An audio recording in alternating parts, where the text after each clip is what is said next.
2016-143, offered by Mr. Raskin of Maryland.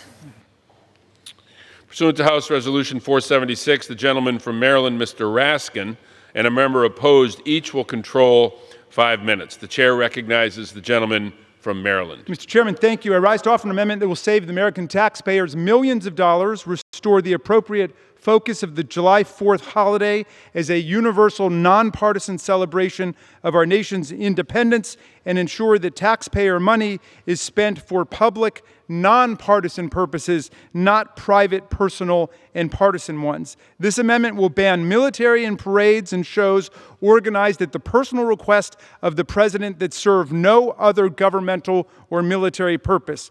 What happened this last 4th of July was a shameful and extravagant and profligate display of quasi-monarchical pageantry, which delighted the president and the political guests that he brought in on special tickets, but no one else. This year's July 4th celebration, at the president's insistence, featured 7 flyovers of 24 different military aircraft, including B-2s, F-22s, F-35s, displays of ceremonial units, mobilization of tanks and other military equipment, all in the National Mall, an unprecedented presidential speech in front of the Lincoln Memorial on the 4th of July, and hundreds of thousands of dollars of fireworks that generated so much smoke that the fireworks could barely be seen by the people sitting on the mall. And all of it was inspired by the president's observation of a similar military display when he was in Paris for Bastille Day. And guess who pays the price for all this? The taxpayers do. That's right.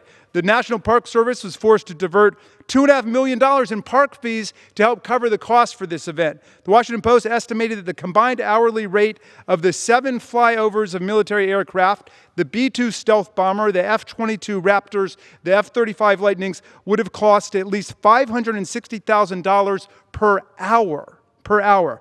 The Defense Department said this week that it used money from the military services training budgets to pay for these demonstrations ordered by the president's whim, and spent additional funds to transport the military equipment, which shut down traffic in Washington, D.C. for most of the day. Just yesterday, we learned the District of Columbia spent $1.7 million, an amount that, combined with police expenses for the demonstrations through the weekend, has wiped out funding intended to protect the nation's capital. And now the president is saying he wants to do it all over again next year, 4th of July, and into the foreseeable future. We obviously cannot allow that to happen. This amendment will save all of our money. It will depoliticize the 4th of July and call us back to its original honorable purposes and the way we've always celebrated.